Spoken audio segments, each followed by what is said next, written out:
السلام علیکم ورحمۃ اللہ وبرکاتہ۔ بسم اللہ الرحمن الرحیم۔ وقت کی نزاکت و قلت کے مد نظر میں چند مبارکبادیں بانیان مجلس اور حاضرین مجلس علماء اکرام کی خدمت میں عرض کرتا ہوں۔ سب سے پہلے امیر محترم جماعت اسلامی جناب سینیٹر سراج الحق حفظہ اللہ، اور اسی طرح علماء رابطہ کمیٹی، علماء و مشائخ جنہوں نے یہ خوبصورت محفل سجائی ہے اور اتنی نورانی مجلس آراستہ کی ہے، یہ بجائے خود ایک بہت بڑی مبارک کام ہے جو انہوں نے انجام دیا ہے۔ انشاءاللہ اس مجلس کے ثمرات بھی ہوں گے۔ اگر ثمر برفرض کسی وجہ سے نہیں بھی آتا تو اس کا سایہ ضرور ہے، جیسا بزرگوں نے فرمایا ہے کہ وحدت امت یہ خود ایک بہت بڑا ہدف ہے، مقصد ہے، فریضہ ہے، واجب ہے ہم پر، اور یہ آپ نے انجام دیا ہے۔ اس پر صد مبارکباد کے لائق ہیں آپ اور جو حضرات تشریف فرما ہیں سامنے۔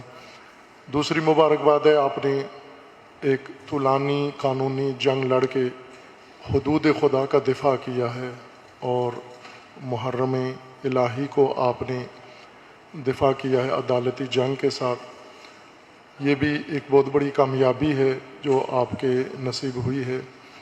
اور اسی طرح آپ نے جو شرح صدر دکھائی ہے، سب سے زیادہ میں ایک طالب علم کی حیثیت سے جس بات پہ بہت خوشحال ہوں وہ آپ کی یہ شرح صدر ہے کہ الحمدللہ آج اس محفل میں گلدستے میں ہر باغ ہر چمن کا پھول نظر آ رہا ہے۔ مشائخ اعظام، بزرگان اور جناب مشہدی صاحب جیسے ہستیاں جہاں دیکھ کر بہت قلبی سرور ہوا۔ میرے علم میں نہیں تھا، یہاں آتے ہوئے راستے میں لائیو چل رہا تھا پروگرام، تو وہ لائیو ہم نے منظر دیکھا تو ان کی مبارک تصویر دیکھی تو بہت خوشی ہوئی۔ الحمدللہ انہیں یہاں پر اپنے درمیان پا کے، اور میں یہ عرض کروں گا امیر جماعت اور رابطہ کونسل اور تمام مشائخ علماء کی خدمت میں کہ جہاں پر آپ نے یہ شرح صدر دکھائی ہے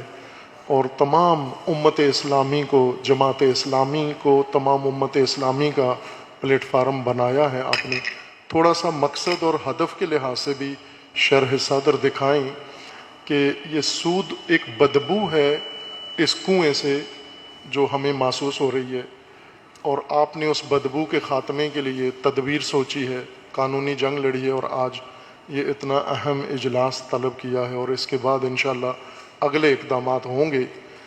تو یہ بدبو اس کنویں سے آتی رہے گی، تو شرح صدر میں یہ عرض کرنا چاہتا ہوں کہ جہاں ہم اس کنویں سے بدبو ختم کرنا چاہ رہے ہیں، کوشش کر کے اس کنویں میں پڑے ہوئے کتے کو ہی نکال کے باہر پھینک دیں، تاکہ نہ سود جیسا جرم کوئی کرے اور نہ ہی عورتوں کی بے حرمتی جیسا جرم کوئی کرے، اس لیے کہ یہ نظام لبرل نظام، یہ سیکولر نظام، یہ بے دینی کا نظام، جیسا جناب محترم ممبر پنجاب اسمبلی غیاث الدین صاحب نے، اگر صحیح نام میں لے رہا ہوں، انہوں نے فرمایا ہے کہ ہمارے لیے یہ بھی سوچنے کی بات ہے کہ ہم کس سے کیا مطالبہ کرنے جا رہے ہیں۔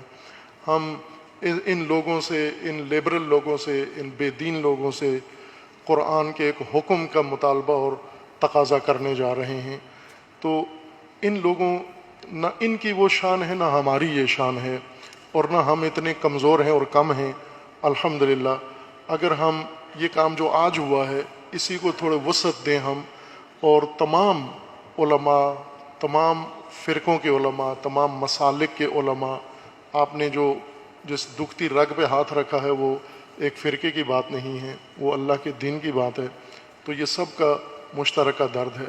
میں نے چند دن پہلے آپ کی تقریر سنی اسلام آباد میں، ظاہراً آپ نے انقلاب اسلامی کا شعار دیا ہے، اور سید مؤسس، سید مجدد رحمۃ اللہ علیہ کے نظریات اور افکار کو اگر میں دیکھوں جو جماعت کی بنیاد ہیں، تو اس جماعت کے اندر یہ پوٹینشل موجود ہے، یہ صلاحیت موجود ہے کہ یہ پلیٹ فارم بن سکتے ہیں، اور مجھے یہ لگتا ہے کہ سب سے مناسب پلیٹ فارم یہی ہے ان موضوعات کا کہ آپ اس نظام کے اندر سے سود ختم کرنے کے ساتھ ساتھ اس نظام کی تبدیلی کو اپنا ہدف قرار لیں۔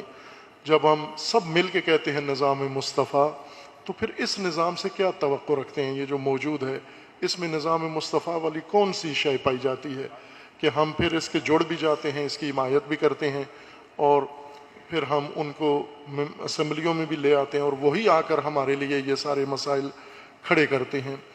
اتنی توانائی ہے مذہبی توانائی کے، ہماری اسٹیبلشمنٹ کو بھی جب ضرورت پڑتی ہے تو مذہب سے استفادہ کرتے ہیں۔ آپ دیکھ لیں پیچھے فوجی حکومتیں یہی کرتی رہی ہیں، جب طاقت بندوق ہر چیز ہونے کے باوجود بھی ریاست چلانے کے لیے مذہب کا سہارا لیا ہے انہوں نے۔ ہر سویلین نے بھی مذہب کا سہارا لیا ہے۔ ابھی تو آپ نے کھل کے کہہ دیا نا کہ مذہب کا ٹچ دیتے ہیں، ٹچ دے کر پھر اپنا سیاسی اور غیر مذہبی مقصد حاصل کرتے ہیں۔ تو کیا ہم صرف ٹچ کے لیے رہ گئے ہیں کہ شیطان کو جب بھی مذہب کا ٹچ دینا ہو وہ ہمیں دکھا دے، تصویر ہماری یا نام ہمارا لگا دے؟ تو یہ کام کریں۔ جماعت اسلامی اس قابل ہے کہ یہ پلیٹ فارم وسیع کرے، اس کو کھولے۔ کیا صرف سود ہے؟ یہ حکمران عذاب نہیں بنے ہوئے آج ہمارے لیے؟ کوئی پاکستانی ہے جو آج موجودہ آج کے دن یہ عذاب نہ جھیل رہا ہو اس شدید گرمی میں، بجلی کے بغیر، گیس کے بغیر اور اشیاء ضرورت کے بغیر؟ کیا بننے والا ہونے والا ہے؟ تو ہم سب پر یہ فریضہ بنتا ہے کہ اپنی قوم کو اس عذاب سے نجات دیں کہ یہ حکمران ہمارے حکمران نہیں ہیں، عذاب ہیں ہمارے لیے یہ، اور یہ عذاب ہم نے خود فراہم کیا اپنے لیے۔